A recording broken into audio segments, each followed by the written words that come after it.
तो दोस्तों Pushpa 2 the rule film को मैंने तेलुगु के बाद अब हिंदी में भी जो है देख लिया है और आज के इस वीडियो में हम बात करेंगे फिल्म के हिंदी डबिंग और तेलुगु वर्जन में नजर आए कुछ डिफरेंसेस के बारे में और मेरे पर्सनल एक्सपीरियंस के बारे में। अब देखिए मैंने फिल्म को जो है अब तक थिएटर में 3 बार देख लिया है, एक बार तेलुगु में और 2 बार हिंदी में। हिंदी में भी जो है मैंने पहले एक बार अपने ही शहर में नॉर्मल स्क्रीन पे देखा था और दूसरी बार कल जो है आईमैक्स स्क्रीन पर इस फिल्म को जो है एक्सपीरियंस किया। जी हाँ, मेरे लाइफ की पहली आईमैक्स फिल्म बनी पुष्पा 2 या फिर कहें लाइफ का पहला आईमैक्स एक्सपीरियंस जो है अब पुष्पा 2 फिल्म के साथ जुड़ चुका है। दरअसल ऐसी कोई प्लानिंग पहले से नहीं थी, प्लानिंग थी तीसरे बार देखने की, पर तेलुगु वर्जन में मेरे ही शहर में देखने की जो है मैंने प्लानिंग बनाई हुई थी। पर जो है आज से तकरीबन 2-2.5 साल पहले मेजर जब रिलीज हुई थी तो उस फिल्म का स्क्रीनिंग अहमदाबाद में हुआ था, तो मैं गया था वहां पर। तो वहां पर कुछ दोस्त मिले थे हमारे चैनल से जुड़े हुए, तो उन्हीं का जो है फिर से अभी रिसेंटली जो है मैसेज आया कि हम लोग जो है जा रहे हैं और अगर आप आओगे तो ज़्यादा मज़ा आएगा। तो जाए ना जाए करके थोड़ा जो है सोचा और सोचा कि चलो यार मास फिल्म है, पब्लिक भी जो है अच्छा खासा एक रिस्पांस देगी, तो चलते हैं इसी फिल्म को देखने के लिए। हालांकि अब क्योंकि अहमदाबाद तकरीबन 200 किलोमीटर दूर है और खुद की गाड़ी लेकर आने जाने में जो खर्चा हुआ है वो थोड़ा सा ज़्यादा हो गया है और इतना खर्चा करने के बाद मैंने पर्सनली एक्सपेक्ट नहीं किया था कि मैं फिल्म देखते देखते सो जाऊंगा। अब इस चीज़ को कल मैंने ट्विटर पर पोस्ट किया तो काफ़ी लोग नाराज़ हो गए, काफ़ी लोग जो है गलत तरीके से चीज़ को लेने लगे। इसके पीछे का एक्चुअल जो कारण है वो ये है कि यहाँ पर अभी जितने भी मैं कलेक्शन वीडियोस वगैरह बनाता हूँ उसमें से जितने वीडियो सुबह सुबह मैं अपलोड करता हूँ 6 बजे 7 बजे 8 बजे जो भी वीडियोस आते हैं, आज की तो बात नहीं, आज तो जो भी वीडियो आया है वो मैंने आज ही रिकॉर्ड किया है। जो भी बाकी दिन में आपको सुबह वीडियोस देखने को मिलते हैं वो वीडियोस मैं रात को ही रिकॉर्ड करके रेडी करके रखता हूँ और उन्हें रेडी करते करते रात के 2, ढाई 3 जो है मुझे बच जाते हैं। अब उस रात भी जो है सेम वही हुआ था, तकरीबन 2 बजे जो है मैंने वीडियो बना के रेडी किया था और फिर सोने चला गया था। अब क्योंकि अगले दिन 5 बजे यहाँ से निकलना था तो मुझे जो है 3, साढ़े 3 बजे उठना पड़ गया और जिस कारण से जो सोने का समय मिला वो 1 घंटे के आसपास का ही मिला था। सोचा था जो है गाड़ी में सो लेंगे,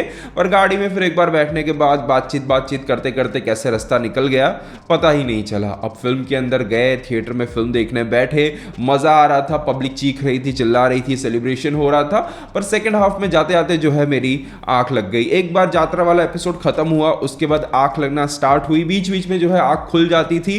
लोग पब्लिक सीटियां तालियां जब बजाते थे तब खुल जाती थी। अब क्योंकि चीजें जो मैं ऑलरेडी देख चुका था तो बहुत ज्यादा इंटरेस्ट भी थोड़ा नहीं बन रहा था, तो मैं सोचा कि चलो यार सो ही लेते हैं, इतनी तेज नींद आ ही रही है तो। पर हाँ, क्लाइमैक्स को जो है मैंने अपनी खुली आंखों से देखा है, क्योंकि क्लाइमैक्स तो जो है कितनी भी बार देख लो, कितने भी नींद क्यों ना आ रही हो, पलकें झपक नहीं सकती हैं। फिल्म में 2-3 पोर्शंस ऐसे हैं जिनकी रिपीट वैल्यू जो है काफी सॉलिड है और उनको मैंने तीसरी बार भी जो है काफी इंजॉय किया। बाकी आईमैक्स एक्सपीरियंस की अगर मैं बात करूं तो देखिए ऑलरेडी मुझे भी पता है, आपको भी पता है कि इंडिया में मैक्सिमम फिल्में जो है आईमैक्स के लिए बनती ही नहीं है। जस्ट वो एक रीमास्टर्ड वर्जन कह लो, ऑप्टिमाइज्ड वर्जन कह लो रहता है जिसको यहाँ पर आईमैक्स में चलाया जाता है, जिस कारण से वो एस्पेक्ट रेशो जो है आईमैक्स के हिसाब से सेट नहीं होता है, तो वो पट्टी जो है काली पट्टी ऊपर नीचे आपको जो है देखने को मिलती है। अब वो चीज फुल स्क्रीन पर अगर आएगी ना तो डेफिनेटली एक अलग ही एक्सपीरियंस मिलेगा। कहने को तो वो छोटी छोटी 2 पट्टियां हैं, पर जब पूरा पर्दे पर फिल्म आती है तो वो एक असली मजा जो है आता है। हालांकि इंडियन फिल्मों में ज्यादातर जो है वो चीज नहीं होती और ये चीज मुझे ऑलरेडी पता थी, तो वो चीज जो है थोड़ा सा एक्सपीरियंस करते समय लगता है कि हाँ अगर ये फुल स्क्रीन पर होता तो और एक अलग एक्सपीरियंस मिल सकता था। बाकी एक फिल्म को इतने बड़े पर्दे पर देखने में जो है काफी मजा आया। अब अगर आईमैक्स के हिसाब से अगर कुछ सीन्स की मैं बात करूं तो फिल्म के अंदर आईमैक्स में एक्सपीरियंस करने लायक अगर कोई सीन है तो वो है वो यात्रा एपिसोड। वो जो है मुझे पर्सनली आईमैक्स में देखते समय काफी सॉलिड लगा। वो पर्टिकुलर पोर्शन जो है आईमैक्स में देखने लायक है, चाहे बात करें अल्लू अर्जुन के उन एक्सप्रेशंस की, वो आंखों को जिस तरीके से नचाते हैं, हाथ में पल्लू लेकर वो जो स्लाइड करते हुए कैमरा की तरफ आते हैं, इसके अलावा एक एडियो पर बैठते हुए वो जो हाथों में 2 दिए पकड़कर उनका एक जो सीन आता है ऐसे ऐसे चलाते हुए आते हैं, ये कुछ ऐसे पोर्शन है फिल्म के अंदर जिनको जितनी भी बार देखो मजा ही आता है। अब देखिए एक चीज जो है मैं यहां पर क्लियर कर देना चाहता हूं कि मैं वीडियो के अंदर जो भी बोल रहा हूं केवल मेरा एक्सपीरियंस है, दूसरे तीसरे बार देखने का एक्सपीरियंस है। ये जो भी चीजें मैं बोल रहा हूं उसका मेरे रिव्यू के साथ कोई लेना देना नहीं है। रिव्यू के अंदर फिल्म में मुझे क्या पसंद आया है, क्या पसंद नहीं आया है, वो मैंने क्लियर कट तरीके से बोला हुआ है और वो ओपिनियन मेरा लास्ट तक रहेगा। और मेरा वो धंधा है ही नहीं कि पहले दिन रिव्यू में कुछ बोलूं और उसके बाद अगले दिन जो है कुछ और बोलूं, वो मेरा अपना धंधा है नहीं। रिव्यू में जो है वो रिव्यू तक है और जब मैं फिल्म को दूसरी या तीसरी बार किसी भी फिल्म को देखने जाता हूं तो वो मैं रिव्यू के लिए देखने नहीं जाता हूं। पर्सनली काफी बार होता है मैं फिल्म को देखता भी हूं 2-3 बार,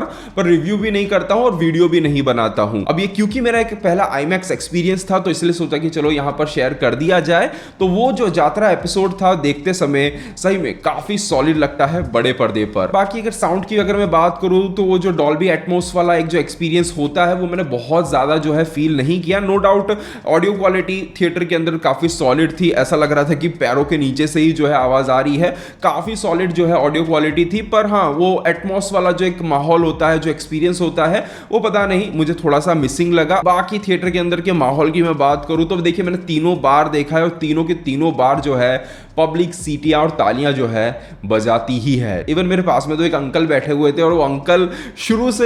से ही एंट्री हुई अल्लू अर्जुन की तब से ही ऐसे कर रहे हैं, तब से ही सेलिब्रेट कर रहे हैं। लास्ट में वो जो त्रिशूल वाला सीन आता है वहां पर भी वो अंकल का एक अलग ही रिएक्शन था। तो हाँ, लोग जो है सेलिब्रेट कर रहे थे। पर एक चीज जो और मैंने यहां पर कल नोटिस की आईमैक्स को देखते समय वो ये था कि पता नहीं लोगों के दिमाग में पहले से फिट था कि क्या नहीं, गाना चालू होते ही निकल जाते थे। गाना जब भी चालू होता था, इवन यात्रा एपिसोड में भी जैसे गाना चालू हुआ वैसे ही वो लोग निकल गए। पता नहीं उनको ऐसा था कि हमें गाना सुनना ही नहीं है। सब नहीं निकलते थे, पर हाँ इतने ज्यादा लोग, 4 लोग 5 लोग निकल के चले जाते थे। मोस्टली उनमें से यंग ऑडियंस ही थी जो गानों के दौरान गाना चालू होते ही जो है 2-3-4 लोग जो है थिएटर से निकल जाते थे। अब वो पहले से सोच के ही आए थे कि हमें गाना नहीं सुनना है क्या नहीं वो पता नहीं। इसके अलावा अगर मेरे 3 बार देखने के पर्सनल एक्सपीरियंस की मैं बात करूं तो देखिए पहली बार देखा तो जो मजा आया, दूसरी बार भी कहूंगा कि देखते समय उतना ही मजा आया। हाँ, तीसरी बार मैं कह सकता हूं कि वो मजा उस लेवल तक नहीं गया। इसके पीछे का जो सबसे बड़ा कारण मुझे पर्सनली फील हुआ वो ये है कि फर्स्ट हाफ के अंदर होता क्या है कि फर्स्ट हाफ में जितने भी फन मोमेंट्स हैं, मजेदार मोमेंट्स हैं, ये स्पॉइलर वाला वीडियो है, कंप्लीट स्पॉइलर में बात करने वाला हूं। जिन्होंने फिल्म नहीं देखी है वीडियो को यहीं से छोड़ दीजिए। तो यहां पर फर्स्ट हाफ के अंदर कैसा है कि मैक्सिमम समय पर अल्लू अर्जुन क्या बोलने वाले हैं, क्या अगला डिसीजन होगा, वो ऐसा क्यों कर रहे हैं, ये सभी चीजें जो है एक सवाल के घेरे में रहती है और उसको जो एक छोटे से सरप्राइज के तौर पर प्रेजेंट किया जाता है और चीजों को एलिवेट किया जाता है। अब दूसरी बार देखते समय भी जो है जैसा कि मैंने कहा कि काफी हद तक मजा आया था, पर अब तीसरी बार तक देखते समय क्योंकि मुझे पता है कि क्या होने वाला है, ऑलरेडी मैं 2 बार देख चुका हूं, तो वो हाई फिर जो है तीसरी बार में नहीं मिलता है। पर हाँ, ये कहना चाहूंगा कि इंटरवल पोर्शन जो अगेन उसी जोन में थोड़ा सा जाता है कि अल्लू अर्जुन सॉरी बोलेंगे नहीं बोलेंगे, वो फिर रिटर्न वापस आ जाते हैं, तो वो सभी चीजें ऑलरेडी यहां पर मुझे फिर से पता थी। पर फिर भी कहूंगा कि तीसरी बार देखते समय भी जो है इंटरवल पर उतना ही मजा आया, जिसके पीछे का कारण यही है कि उसे उस तरीके से थोड़ा स्टेज भी किया गया है। अल्लू अर्जुन का वहां पर परफॉर्मेंस कह लो, even Fahadh Faasil swimming pool से निकलने के बाद जो एकदम हक्का बक्का होके खड़े रहते हैं, उन्हें कुछ समझ ही नहीं आया कि क्या हो गया है। उनके जो एक्सप्रेशंस थे उसे देखने में काफी मजा आता है। फिर अनुष्या जिस तरीके से जाती है उसे भड़काती रहती है, गोली चला दे, वो जो एक है वो एक फन मोमेंट ऐड करता है। तो वो जो है तीसरी बार देखते समय भी मजा आया। पर बाकी जो शुरुआत में जो पोर्शंस थे वो जो है तीसरी बार में ऐसा कुछ एंटरटेनमेंट पर्सनली तीसरी बार देखते समय नहीं प्रोवाइड कर पाते हैं। बाकी सेकंड हाफ में जैसा कि मैंने कहा कि बीच में तो मैं सो ही गया था, तो उसके बारे में ज्यादा कुछ मैं नहीं बोल सकता हूं। अब इसके अलावा अगर बात करें हिंदी डबिंग की, तो एक चीज मुझे समझ नहीं आई कि हिंदी डब्ड वर्जन के अंदर सबटाइटल्स देने की क्या जरूरत पड़ जाती है। अरे भाई, जब सबटाइटल्स चाहिए होते हैं हमें, हम ढूंढ के पागल हो जाते हैं, मिलते नहीं है हमें। यहां पर फिल्म डब होके आ रही है और उसमें भी जो है सबटाइटल दिया हुआ है। अब प्रॉब्लम इसमें क्या है मैं आपको बताऊं कि काफी जगहों पर डायलॉग्स जो हैं चेंज किए गए हैं, छोटे-छोटे वर्ड्स, छोटे-छोटे डायलॉग्स जो हैं छोटे-छोटे तरीके से चेंज किए गए हैं। अब अगर कोई बंदा, आदत है मेरे जैसे बंदे को, पर्दे पर सबटाइटल्स आ रहे हैं तो नजर सबटाइटल्स पे चली ही जाती है। हालांकि मैंने तो पहले देखा हुआ था तो इतना कोई असर नहीं पड़ता है, पर अगर नहीं देखा, फॉर एग्जांपल मैं पहली बार देख रहा हूं और पहली बार ही मैं आईमैक्स वर्जन में हिंदी में देखने बैठ गया, तो मैं जब देख रहा हूं हिंदी वर्जन तो मुझे सबटाइटल्स में जो है डिफरेंस नजर आ रहा है। तो वो पॉइंट पर जो है मुझे पता चल रहा है कि अरे भाई, ये सीन में ये डायलॉग तो है ही नहीं, ओरिजिनल में तो अलग डायलॉग है। तो मेरा ऐसा बंदा जो ओरिजिनल और यहां पर हिंदी डबिंग के बीच में थोड़ा डिफरेंस पता करने की कोशिश करता है, उसके दिमाग में एक चीज चलने लगेगी कि यार भाई, ओरिजिनल में ये डायलॉग होता तो कैसा लगता, कैसा मजा आता, क्या इससे ज्यादा मजा आता या नहीं आता। इसके अलावा यहां पर एक चीज और जो मैंने नोटिस की वो ये थी कि यहां पर आप देखोगे तो पुष्पा राज को हिंदी ऑब्वियसली नहीं आती है। कुछ कुछ जगहों पर उसने हिंदी बोली हुई है, तो वो जगह जो है थोड़ा सा सेंस नहीं बना पाती है, थोड़ा सा ऑड सा लगेगा अगर आप हिंदी में पहली बार देख रहे हो। फॉर एग्जाम्पल, पुष्पा राज का जो कैरेक्टर है जिसको हिंदी नहीं आती है, वो जब तेलुगु वर्जन के अंदर बोलता है कि मेरा जूता है जापानी, अगली लाइन नहीं आती तो जो है कुछ सेंस बनाता है कि ओके इसे हिंदी नहीं आती है तो वो ये लाइन भूल गया, क्योंकि हम भी अक्सर जब भी किसी पॉपुलर गाने को, साउथ के गाने को सुनते हैं तो हमें सिर्फ हुक लाइन याद रहती है, लिरिक्स एग्जैक्टली पूरे जो है याद नहीं हो पाते हैं, तो वो सेंस बनाता है। पर जब हिंदी में डायलॉग आ रहा है तो वो थोड़ा सेंस नहीं बनाता है। हालांकि बाद में दोनों ही वर्जन्स में जो है वो सर पे लाल टोपी वाला लाइन जो है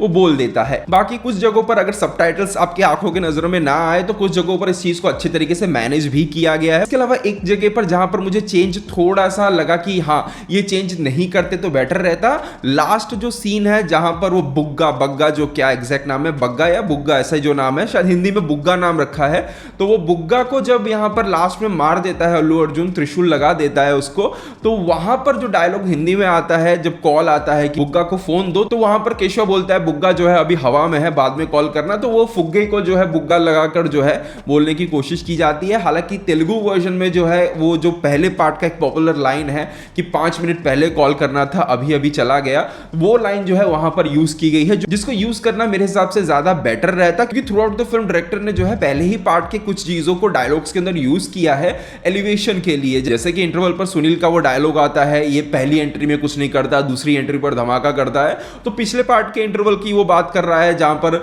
अल्लू अर्जुन पहले निकल जाता है, फिर दूसरी एंट्री पर आकर वो जो है उड़ा देता है सब कुछ। तो उन सभी चीजों को देखकर मुझे पर्सनली ऐसा फील होता है कि वहां पर जो है एग्जैक्ट सेम डायलॉग्स जो है यूज किए जा सकते थे। बाकी अदरवाइज मुझे जो है डबिंग से ऐसी कोई खास शिकायत नहीं है, बस कुछ चीजें जो मैंने तेलुगु वर्जन में बेटर एक्सपीरियंस की उसकी अगर मैं बात करूं तो उसमें से जो सबसे पहला नाम आता है वो है यहां पर जात्रा सीन। उस सीन की अगर मैं बात करूं तो वहां पर शुरुआत में जो पहला गाना आता है गंगो रेणुका तल्ली, वो जो गाना है वो तेलुगु वर्जन में मैं कहूंगा मेरे पर्सनल एक्सपीरियंस में ज्यादा बेटर हिट करता है। हिंदी में काली माँ वाला जो गाना आता है, हालांकि वॉइस सिलेक्शन बहुत ही अच्छी हुई है, कैलाश खेर ने उस गाने को गाया है, पर क्योंकि लिरिक्स के अंदर चीजों को एग्जैक्ट ट्रांसलेट करने की जो है काफी जगहों पर कोशिश की गई है, उस कारण से जो है वो चीजें उस तरीके से हिट नहीं कर पाती है। इसके अलावा एक चीज जो और मुझे थोड़ी सी खली वो थी रश्मिका मंदाना की डबिंग वैसा कहूंगा कि थ्रू आउट द फिल्म ऐसा कोई बड़ा इंपैक्ट तो नहीं पड़ता है डबिंग के कारण, पर जहां एक सीन में इंपैक्ट पड़ता है वो है अगेन ये यात्रा सीन के दौरान ही जो मोनोलॉग आता है रश्मिका का,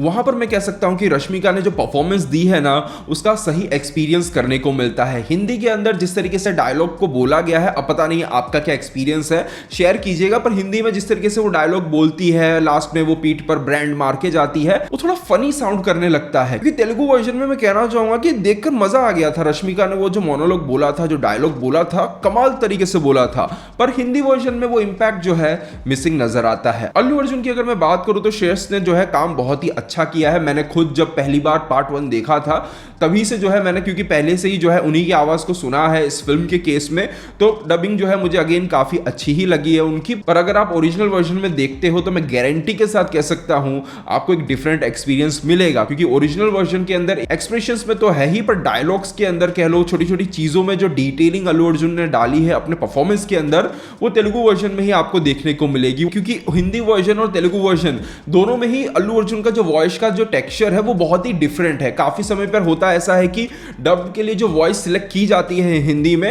जब बड़ी फिल्म कोई आती है तो टेक्सचर को काफी ध्यान में रखा जाता है कि ऐसी ही जो है वॉइस होनी चाहिए, पर अल्लू अर्जुन की ओरिजिनल वॉइस से श्रेयस की जो वॉइस है वो थोड़ी सी डिफरेंट है। यहाँ पर चीजों को थोड़ा एक्स्ट्रा बेस देकर जो है डिलीवर करने की कोशिश की जाती है, और अल्लू अर्जुन की ओरिजिनल वॉइस के साथ वो कैरेक्टर जो है कुछ अलग ही नजर आता है। फिर भी काम श्रेयस ने अच्छा किया है और मुझे हिंदी डबिंग के अंदर उनके द्वारा पर्सनली जो है कोई प्रॉब्लम हुई नहीं। हाँ, एक जगह पर कह सकता हूं जो इमोशनल पोर्शन था, इमोशनल सीन्स अल्लू अर्जुन के ज्यादा तो है नहीं, बस क्लाइमैक्स में वो रोते हुए नजर आते हैं और यात्रा वाले सीन में वो रोते हैं, तो यात्रा वाला जो सीन है वहां पर एक जगह पर कह सकता हूं कि श्रेयस जो है अल्लू अर्जुन को मैच नहीं कर पाए हैं। और देखिए तेलुगु और हिंदी में जो भी मैं डिफरेंस यहां पर शेयर कर रहा हूं,